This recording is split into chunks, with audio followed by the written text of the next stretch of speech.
Raúl, y en tu caso como artillero, ¿vos estuviste en Malvinas? Sí, en mi caso también yo hice el servicio militar en La Paz, Entre Ríos. Entre Ríos. Ahí dentro del servicio militar hicimos un curso de AOR, se llama, aspirantes oficiales de reserva, como en esa época, decisión de ellos, o sea, sabíamos que ahí nadie decidía, los únicos que decidían por nosotros eran ellos, entonces dijeron vos y vos, para acá, juntó 32 soldados, y ahí hicimos un curso de oficiales de reserva.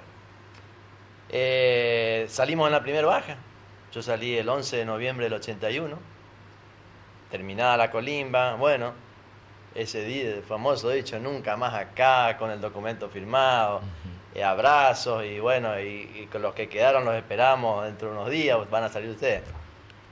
Así que me vine a mi casa, me guardaron el trabajo, yo pude seguir trabajando en el mismo lugar, me reintegré, bueno, no sé, normal. Pascua del 82, eh, ya habían empezado a citar a todos los soldados, a convocar. Nosotros nos fuimos, antes que nos llegue la convocatoria, nos fuimos con un gran amigo que tengo en Avellaneda, que es Horacio Tortul, que hicimos la colimba juntos. Nos fuimos a ver qué pasaba. Llegamos allá antes que nos llegue la citación a mi casa, a nuestra casa. Así que nos fuimos, nos reincorporamos de vuelta a la colimba, que de vuelta otra vez vernos, algo que nunca había pasado. Vos hacías el servicio militar y ya cumpliste con eso y nunca más. Bueno, a nosotros nos tocó de vuelta. Así que nos juntamos de vuelta, nos proveyeron todo el armamento. Nosotros llevábamos armamento en un fusil y casco, pero nunca se los usaba, porque lo nuestro era la artillería, los cañones. Pesada. Así que empezamos a hacer lo común de un colimba, la fajina, la juntada hojita, todas esas cosas, esperando órdenes, hasta que llegó la orden de embarcar. Teníamos todo preparado ya. Así que los cañones eran cinchados por unos camiones grandes, unos Iveco grandes, porque pesan 7 toneladas. Así que se hizo una caravana con los 16 cañones, con todo el equipo de cocina, todo lo que un grupo militar ¿El rancho, lleva. cómo le llaman? Claro, las cocinas rancho, Sí. todo, cada uno lleva su... En el caso mío, nosotros estábamos en la batería comando. La batería comando trata la dirigencia, o sea, las compras, las ventas y dirigir todo lo demás. En la batería comando, donde están los jefes grandes, sí. Ahí estábamos nosotros haciendo el curso de aspirantes oficiales de reserva. O sea que hicimos la caravana a Paraná. Fuimos a Paraná, en Paraná embarcamos en tren, ahí estuvimos un día y algo subiendo, todo atando, iniciamos la caravana en tren hasta San Antonio Oeste. En ese transcurrir de Paraná a San Antonio Oeste íbamos parando en algunas estaciones, la gente nos acompañaba, nos pedía direcciones para escribirles a nuestros padres, hasta que llegamos a San Antonio Oeste. En San Antonio Oeste se terminó la vía, bajamos todo, hicimos la misma caravana hasta Trelew, hasta Trelew. En Trelew se asentó el GAS 121, ocupó unos galpones grandes, inmensos, y ahí permanecimos hasta que llegaba la orden de pasar a Malvinas. Ya había iniciado el combate, ya se había iniciado la guerra, todo. En el caso mío, fue el anteúltimo avión que entró a Malvinas. Yo tuve muy pocos días en Malvinas. De Trelew nos mandaron a Comodoro Rivadavia con un cañón, con los proyectiles, la pólvora correspondiente y 16 soldados.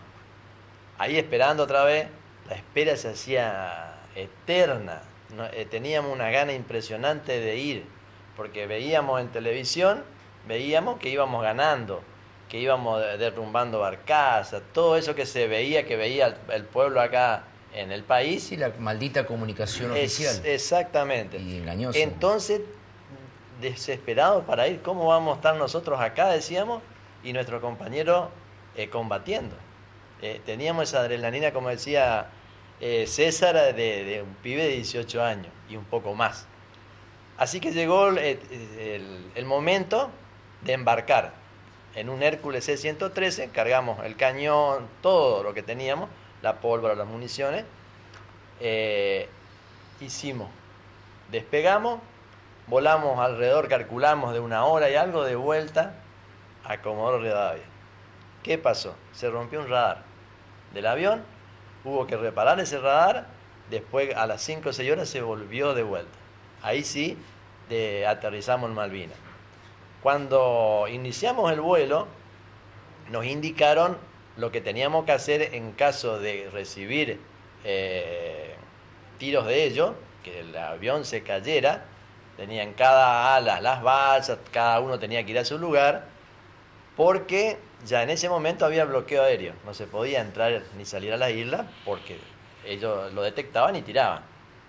Así que salió un Hércules con herido y entramos nosotros con el cañón, en ese mismo avión. ¿Qué pasa? Para aterrizar había que hacer una subida a un monte, que allá se dicen monte, pero son desniveles grandes en el piso nomás. En esa subida lo detectaban los radares y tiraban al aeropuerto. O sea que cuando nosotros aterrizamos, que es lo que decía César, la capacidad reconocido de los pilotos, el aeropuerto estaba hecho desastre. Un colador. Un colador. Y a nosotros nos mostraban unos días antes por la TV pública que estaba todo de 10. O sea que los aviones iban esquivando semejantes buracos para poder aterrizar. Porque lo primero que hicieron los ingleses fue bombardear los aeropuertos. Claro. Con los famosos Sea Harrier. Sí. Bueno, abrieron la compuerta para bajar el cañón y nosotros, y sentimos pum, pum, pum. Nos bautizaron con 10 tiros de cañones de ellos, de la fragata. Ellos tiraban a repetición, o sea, 10 tiros juntos, pam, pam, pam, pam. Nosotros para tirar 10 tiros teníamos que prepararnos 10 veces. 10 veces nivelar el cañón, 10 veces poner el proyectil, 10 veces la pólvora. O sea que tardábamos una vida. Ellos tiraban 10 juntos. Antes de bajar el cañón. Cuando bajamos el cañón, nos recibió el general Balsas. Estaba en ese tiempo, en ese momento, a cargo del grupo de artillería 3 de Corrientes, que ellos tiraban con unos cañones mucho más viejos que los nuestros. Tenían rueda de carro todavía, rueda de madera. Tiraban, pegaban un salto, tenían que volver a alinear. Bueno, el general Balsa estaba a cargo de ese grupo. Nosotros, como fuimos la segunda pieza de ese tipo de cañón, pasamos a estar a cargo del general Balsa. Nos recibió y nos dice, ¿escucharon eso? Bueno, ese es el recibimiento que le están haciendo. Dice, acá estamos en guerra, acá no estamos en práctica de tiro. Nos dio una lavadita de cabeza así rápido, bajamos el cañón y nos dirigimos hacia Puerto Argentino. Una distancia calculamos de 8 kilómetros. Se enganchó con un IMOV y fuimos con el cañón. Recibimos la orden de dónde teníamos que ir a tirar. En Puerto Argentino en ese momento había una sola calle asfaltada. Pasábamos por Puerto Argentino y más o menos, no me acuerdo si eran 3 o 4 cuadras de donde vivía el gobernador, nosotros teníamos que bajar de la ruta para agarrar el camino donde teníamos que ir a tirar. En ese momento bajó el Unimog. Cuando bajó el cañón se hundió. A la salida del asfalto se hundió por el peso y por el terreno que había. Entonces tuvimos que tirar ahí. Pero nosotros entramos ya en plena guerra, o sea que nosotros todo eso hicimos mientras que se recibían los tiros de los cañones de los ingleses. Porque nosotros al estar en artillería estamos en la última línea, se dice, de la guerra, porque tenemos un arma de distancia. Por eso nosotros estábamos ahí. De esos cañones, eran modelo 82. ¿Y este de la modelo foto? 78, ese cañón. Modelo Vamos 78. Eran cañones nuevos. Fíjate que en el 82 tenían poquitos años, poquito uso. ¿De cuántos milímetros este? 155 milímetros. Lo más grandote. Lo más grandote, sí, lo más grandote, con unos proyectiles que pesaban 50 kilos. ¿Y alcance? Claro. Con una sobrecarga de 27 kilómetros. O sea, con esto tiraron ustedes a 27. Hasta Guadalupe, capaz. Hasta Guadalupe llegaba el cañón. Exactamente. Miércoles. Bueno, pero un gran error, porque esos cañones hay autopropulsados. Teníamos acá en Argentina, en Entre Ríos, en varios ejércitos había autopropulsados. Bueno, eso quedó todo acá. De esos cañones llevamos 3. Llegamos nosotros, les contaba, en plena guerra. El que llegó primero lo pudieron llevar a monte, no me acuerdo cuánto, estaba fuera de servicio porque tenía la cubierta pinchada. Llevan las cubiertas de los camiones, esas 1100 así, estaba muy desequilibrado, entonces el tiro no es efectivo, porque eso lleva todo un nivel para que el tiro sea efectivo. Estaba fuera de servicio. Llegamos nosotros, nos hundimos y empezamos a tirar. Y el que llegó tercero, el último que pudo entrar, quedó en el aeropuerto, embaladito así, sin nada, sin uso. Y armas que quedaron acá. Y armas que quedaron acá. Nosotros llegamos y empezamos a tirar permanentemente, sin parar. Tuvimos que, nos turnábamos para algún breve descanso en las trincheras de los compañeros que tuvieron mucho tiempo anterior que nosotros. O sea, le ocupábamos la trinchera a ellos, en el barro, en el agua, en lo que estaba. Intentábamos querer dormir, por decirlo de alguna manera, pero cada tiro que caía cerca, eso lo vibraba todo, y vos estabas, te reposabas. Sí, me contaban que era constante, el boom. Constante, boom, sí, boom, sí. Todo el día. Sí, todo el día. Con la suerte, gracias a Dios que en el grupo nuestro no tuvimos baja. Cayeron proyectiles muy cerca, pero no nos afectó a nosotros. Porque la artillería recibe la artillería del enemigo y tiene que caer a 4 o 5 metros para que te reviente la onda expansiva. O te cae encima. Pero si ya te cae a 8 o 10 metros y vos estás cuerpo a tierra, no te hace nada. Sí, la vibración es como que pasa. Claro, las esquilas van así a los costados. Que una cosa que nos enseñaron, que cuando el proyectil entra en el descenso, produce un silbido, y cuando se corta el silbido vos tenés que estar cuerpo a tierra. Y así nos pudimos salvar, y los que fuimos pudimos volver. Volvimos, o sea, nosotros pasamos a ser, cuando se levantó la bandera blanca que nos rendimos, pasamos a ser prisioneros de ellos. De ahí, de la ciudad, nos mandaron de vuelta al aeropuerto, que supuestamente íbamos a dormir en el aeropuerto. En ese tramo nos sacaron todos los FAL, los cascos, los cordones, los cintos, todo lo que teníamos para ser prisioneros, o sea, sin nada de eso. Pasamos al aeropuerto, supuestamente para que íbamos a estar ahí. Cuando estábamos armando las carpas, llegó una contraorden que no hay que ir al puerto. O sea que volvimos a caminar esos 8 kilómetros al puerto, y de ahí hacíamos fila para subirnos a las barcazas, que no sabíamos qué iban a hacer con nosotros, si nos tiraban al agua. Era una incertidumbre tremenda, un miedo, ni hablar, porque no entendíamos nada entre lo que hablaban los ingleses. Bueno, así que nos cargaron todo, pero re apretado. Iniciamos la ida en el mar, sin ver nada. Hasta que después se fue empezando a ver un bulto, así, cada vez más grande, y ahí nos dimos cuenta que era un transatlántico. Nosotros vinimos en el transatlántico Gamberra, un buque de lujo que tenían ellos, que lo adaptaron para traer soldados. De ahí vinimos 4.000 soldados. Desde ahí nos bajaron en Puerto Madryn. Ahí descendimos 4.000 soldados. De ahí nos llevaron a Campo de Mayo, de Campo de Mayo en colectivo a La Paz de vuelta, colectivo todo cerrado, con cortina, y de Campo de Mayo hasta La Paz diciéndonos que no comentemos nada, que no contemos lo que pasó, porque en definitiva no sabemos lo que pasó. O sea, siempre diciéndonos, produciéndonos miedo, que no hablemos. Por supuesto, todo el colectivo cerrado, nadie sabía quiénes ni cuántos veníamos ahí. Entonces, también tenemos que entender que estábamos en época militar.